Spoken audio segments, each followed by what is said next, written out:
Hallo zusammen und herzlich willkommen. Ich hatte ja bereits, ich glaube letzte Woche oder irgendwann, ein Video hochgeladen, so einen kleinen Trailer oder Teaser zum M4 GTS, und heute hätte ich gesagt, schauen wir uns das Auto mal ein bisschen näher im Detail an. Wie ihr sehen könnt, er steht jetzt hier neben meinem M2.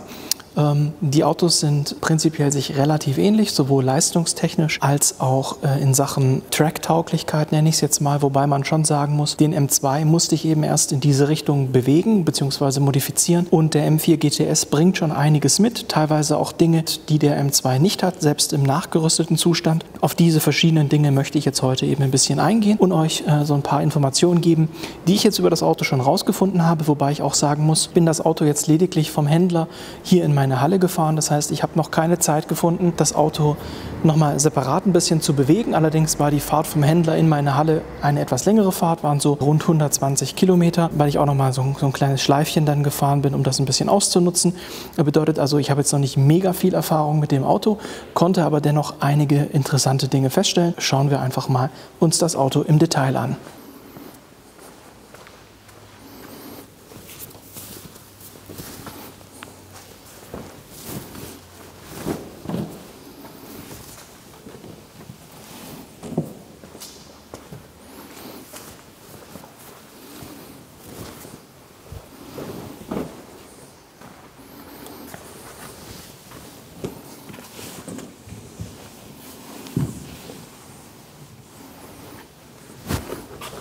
So, und ich hätte gesagt, wir fangen jetzt einfach mal am Heck an, und da würde ich jetzt einfach halt im Video einblenden, über welches Teil ich gerade spreche.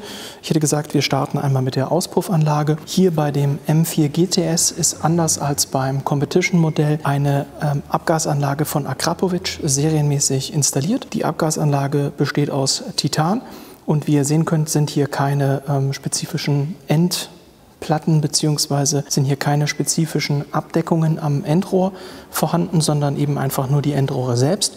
Die Abgasanlage ist dadurch deutlich leichter im Vergleich zur normalen Abgasanlage vom M2 Competition oder vom M3 Competition, sprich von dem F80 oder F82 Modell. Wie gesagt, da ist diese Titananlage deutlich leichter, zudem ist sie auch lauter.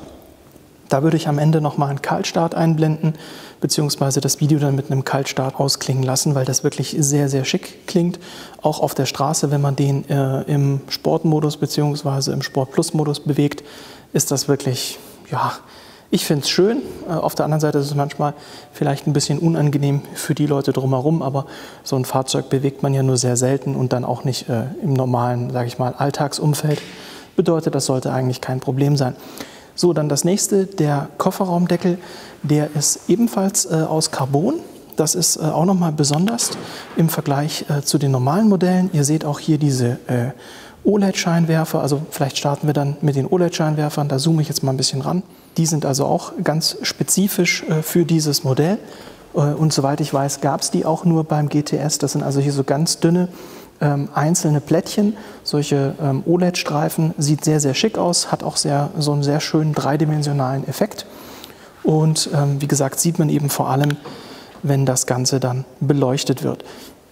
Blendet auch richtig schön auf.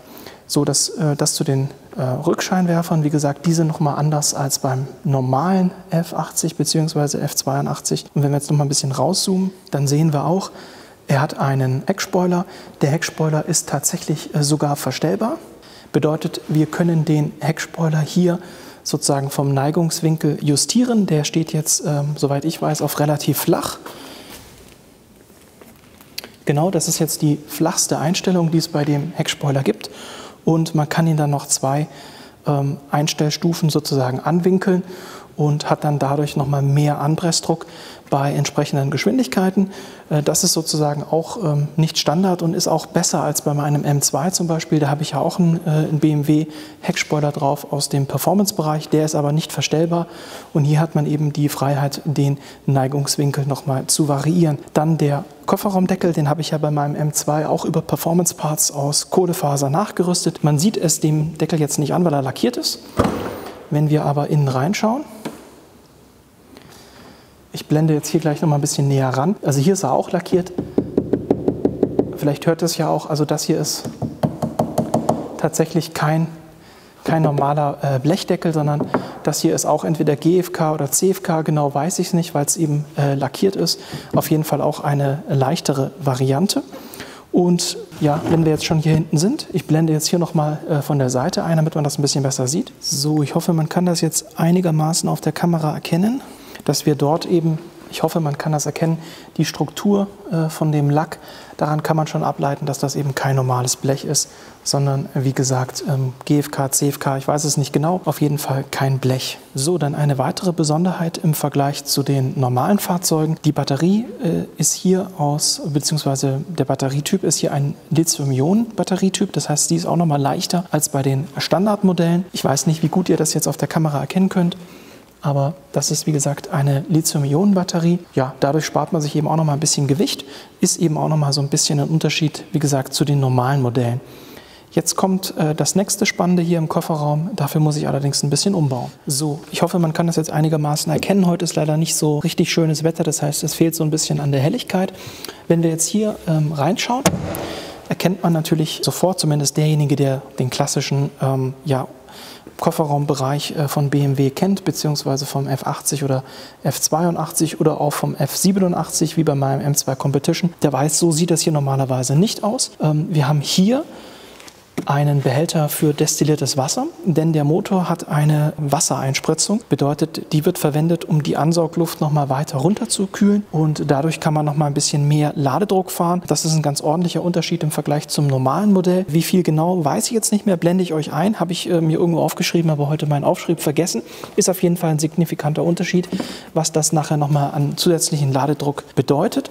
Dann unter dieser Abdeckung sehen wir auch, der eine oder andere, der vielleicht das Video vom M2 gesehen hat, wo ich da eine Differentialkühlung eingebaut habe. Das hier hat nichts mit dem Differential zu tun, sondern das ist die Benzinpumpe. Und da muss man sagen, das ist wirklich Motorsporttechnik, denn auch da bei den F80, F82, F87 Modellen gibt es das Problem, beziehungsweise ja, sagt man das so, dass wenn der Tankfüllstand relativ niedrig ist und man die Fahrzeuge auf der Rennstrecke bewegt, also F80, F82, F87, nicht GTS-Version, mit der normalen Benzinpumpe, die ja unterhalb der Rückbank sitzt, dann kann es dazu kommen, dass die Benzinpumpe Luft zieht und dann sozusagen das Gemisch zu mager wird. Je nachdem, wie schnell dann das Steuergerät ist, kann das unangenehm für euren Motor enden. Hier ist eine spezielle Rennpumpe oder beziehungsweise Benzinpumpe aus dem Rennsportbereich verbaut und damit hat man dieses Problem nicht mehr. Die ist ein bisschen lauter, das läuft auch, wenn man das Auto dann abstellt, läuft die immer noch ein bisschen nach, weil die wieder Sprit zurückpumpt, aber dafür habt ihr diese Problematik nicht. Also eine sehr schicke Sache und zeigt eben auch, dass das Auto noch mal ein bisschen mehr auf den Einsatz in Bezug auf die Rennstrecke optimiert worden ist. Also wirklich sehr schön gemacht. Wie gesagt, hier kommt nur destilliertes Wasser rein in diesen Tank. Auch schön gemacht, dass das hier oben einfach arretiert. Man muss da also nichts halten. Eine coole Sache. Machen wir das wieder zu. So, und dann weiß ich nicht, ob man das jetzt erkennen kann. Doch, ganz leicht. Hier hinten sind auch Gurte drin. Warum da die Gurte sind, sehen wir gleich. Was man jetzt auch vielleicht sieht oder dem einen oder anderen aufgefallen ist, ist dieses kleine Etui, was hier an der Seite hängt. Wenn jemand schon mal ein KW-Fahrwerk hatte, der wird das wiedererkennen. Hier steht jetzt zwar M4 GTS drauf, aber ich denke, jedem ist klar, was das hier ist. Das hier ist eben ein entsprechendes Einstellwerkzeug für das Fahrwerk, denn dieses Fahrzeug, also der GTS, hat tatsächlich ein KW-Fahrwerk bereits ab Werk. Das heißt, ihr habt hier dann auch die Möglichkeit, Zugdruckstufe individuell einzustellen und auch die Höhe des Fahrzeugs. Natürlich bedeutet das, dass ihr das Fahrzeug auf die Bühne nehmen müsst. Danach müsst ihr natürlich auch das Fahrzeug wieder vermessen. Also es ist jetzt nicht so einfach wie mit einem Knopfdruck, aber die Möglichkeit ist da und die Einstellmöglichkeiten oder sag ich mal die Individualisierungsmöglichkeiten sind da natürlich deutlich höher als bei so einem, ja, sage ich mal, Fahrwerk, wo einfach das vorkonfiguriert ist und man nur zwischen 1, 2, 3 Stufen unterscheiden kann. Auf der anderen Seite gibt es ja heute mittlerweile auch elektronisch verstellbare Fahrwerke mit Dämpfern, wo man nochmal deutlich mehr Variationsmöglichkeiten als nur 2, 3 hat. Aber wie gesagt, also ich finde das eigentlich sehr schön, dass hier standardmäßig ein KW-Fahrwerk verbaut ist. Merkt man auch direkt während der Fahrt. Das Anfederungsmoment des Fahrzeugs ist sehr weich. Ja, also bedeutet, also weich ist vielleicht auch ein falscher Ausdruck dafür, aber in einem Serienfahrzeug sind die Dämpfer sehr hysterisch oder sage ich mal hektisch. Das heißt, das Anfedern ist ja, nicht so komfortabel oder nicht so souverän. Und bei dem Wagen merkt man eben gleich, dass ein KW-Fahrwerk verbaut ist und das Anfederungsmoment sehr angenehm ist. Also man hat trotzdem die volle Performance und das Auto hat jetzt nicht das Problem, dass es sich irgendwie groß neigt oder so, aber einfach dieser initiale Anfederungsmoment ist deutlich souveräner. Ich finde das sehr schön. Ich mag das bei den KW-Fahrwerken sehr. Andere Fahrwerke, fühlen sich immer so ein bisschen stockelig an. Aber gut, das ist auch immer Geschmackssache. So, dann hätte ich gesagt, sind wir hier am Heckbereich des Fahrzeugs fertig und dann gucken wir uns mal die Front an. So, die Front sieht erstmal relativ unspektakulär aus, zumindest auf den ersten Blick. Was man natürlich sieht, wenn man dann etwas genauer hinschaut, ist zum einen hier unten der große Frontsplitter. Der ist tatsächlich auch variabel. Hier unten hat es Torx-Schrauben. Wenn man die löst, kann man den stufenlos raus oder auch reinschieben. Soweit ich weiß, ist er jetzt auf der Stufe eingestellt, die am ehesten nach innen ist. Also das heißt, so guckt er am wenigsten vorne raus. Man kann ihn aber, wie gesagt, variieren und dann nochmal ein ganzes Stück nach vorne rausschieben. Dann die nächste Sache ist die Motorhaube.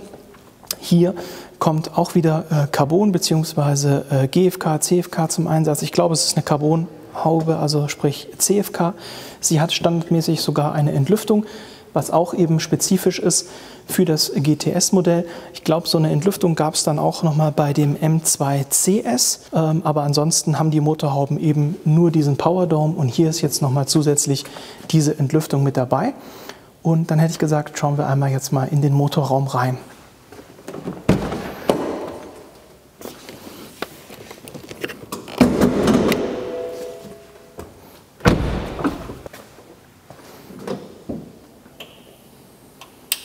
So, hier vorne im Motorraum sehen wir, abgesehen von der Carbonhaube, ich weiß nicht, wie gut man das jetzt im Video erkennen kann. Wie gesagt, heute ist es vom Licht her nicht so toll. Wie gesagt, diese Carbon-Motorhaube, sehr schön verarbeitet. Ansonsten sieht das genauso aus wie in jedem anderen F80, F82 oder auch so ein F87, wo dann eben, wie gesagt, auch schon der S55-Motor verbaut ist. Wir haben also ganz klassisch unsere Carbon-Domstrebe. Wir haben hier unseren Ladeluftkühler sitzen. Also das ist alles sehr, sehr identisch. Da sieht man erstmal nichts.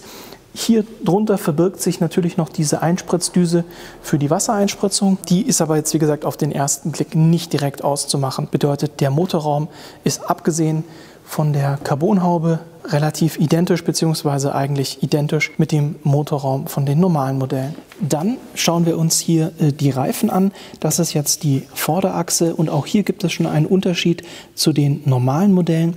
Wir haben jetzt tatsächlich hier auf dem GTS-Modell die gleiche Bereifung, zumindest wenn mich jetzt nicht alles täuscht, wie auf dem modernen M4, das heißt auf dem G82. Das heißt, wir haben an der Vorderachse 265er Reifen, wo ja normalerweise, wenn ich es richtig weiß, nur 245er sind. Und hier haben wir, wie gesagt, 265er. Hinten haben wir auch nochmal eine breitere Bereifung, schauen wir uns gleich an. Dann diese wunderschön orange eingefärbten Felgen. Ich finde ohnehin die Farbkombination mit dem Grau und dem Orange, auch dann später, wenn wir uns den Innenraum anschauen mit dem Käfig, sehr, sehr gelungen. Also wirklich ein wunderschönes Fahrzeug. Dann haben wir eine Keramikbremsanlage hier drauf mit einem goldenen Bremssattel. Auch das sehr, sehr schön. Ich positioniere die Kamera einmal um. So, jetzt könnt ihr hier den Bremssattel noch mal ein bisschen schöner sehen. Also dieser wunderschöne goldene Bremssattel, 6-Kolbenanlage, sehr, sehr schön gemacht. Und wie gesagt, dadurch, dass man einen breiteren Reifen fährt, das kommt dem Auto auf jeden Fall zugute. Bin, wie gesagt, zwar noch keine Rennstrecke gefahren, das werde ich irgendwann auf jeden Fall auch noch machen. Aber zuerst muss ich da entsprechend Steinschlagschutzfolie anbringen, denn da möchte ich mir den Lack auf keinen Fall beschädigen. Und das habe ich schon bei der ersten Fahrt gemerkt, dass das Fahrwerk super ist, aber auch die Vorderachse klasse mitspielt. Auch das Lenkgefühl ist ganz, ganz toll. Also das kommt dem Auto unheimlich zugute. Schade, dass es bei den normalen Modellen nicht der Fall war mit dieser Bereifung. Die gibt einfach nochmal dem Ganzen ein bisschen mehr Sportlichkeit und auch nochmal höhere Kurvengeschwindigkeiten, besseres Einlenkverhalten. Also das ist wirklich, wenn es da die Möglichkeit gibt oder man halt trackorientiert ist, sollte man auf jeden Fall schauen, dass man da entsprechend auch eine ähnliche Bereifung auf dem normalen M3, M4 fährt. Also sprich F80, F82 Baureihe.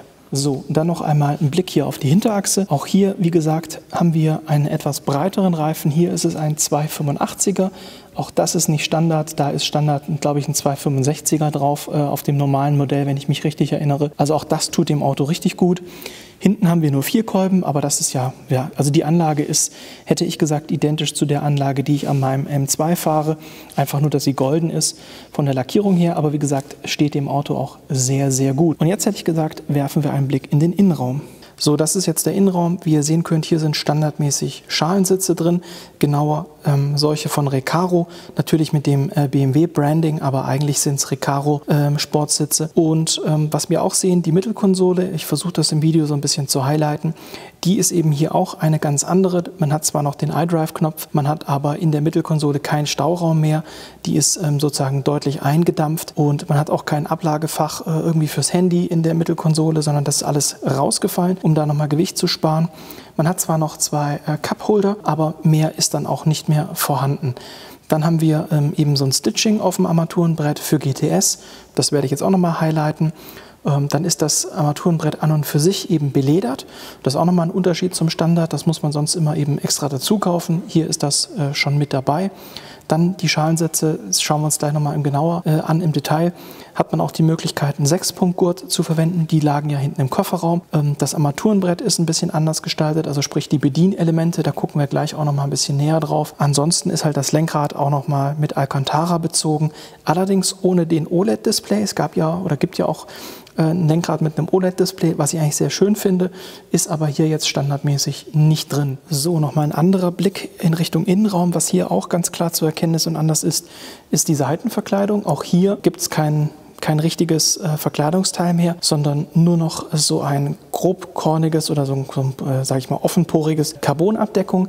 Da ist eine ganz leichte Absetzung oder eben eine kleine Auflagefläche für den Arm da, also eine kleine Armlehne gibt es noch, den Einstellknopf für die Seitenscheibe und eben eine Schlaufe zum Auf-Zuziehen, aber auch da hat man eben ganz klar keine Lautsprecher, Gewichtsreduktion und auch keine Staufächer oder sonst irgendwas, sondern einfach nur so eine leichte Carbonabdeckung bzw. Blende und mehr ist dann da auch nicht dran.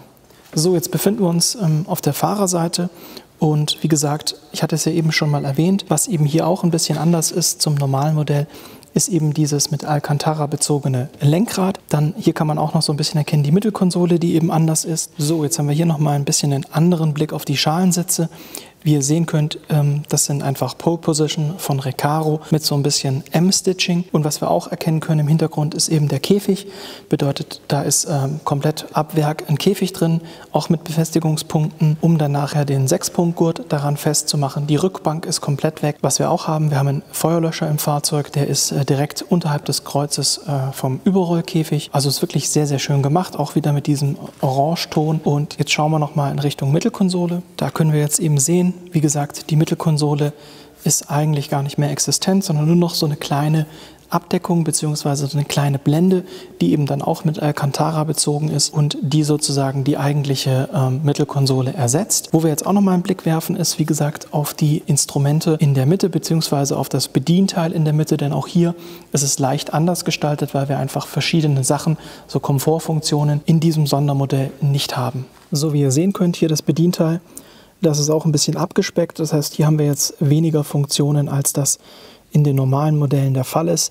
Einige von den Komfortknöpfen sind weggefallen, sowas wie Sitzheizung. Auch hier im Klimabedienteil ist eben jetzt, wie gesagt, was ganz anderes verbaut.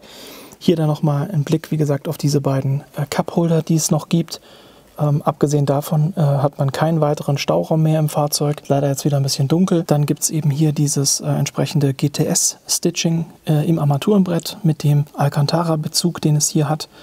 Also wirklich sehr, sehr schön gemacht. Ansonsten ist, wie gesagt, abgesehen von den Türtafeln und dem Käfig, den wir uns jetzt gleich nochmal angucken, jetzt nicht so viel anders als im normalen Modell. Aber wie gesagt, hier an solchen Dingen kann man auf jeden Fall und natürlich ganz klar auch an der Mittelkonsole kann man ganz klar den Unterschied erkennen.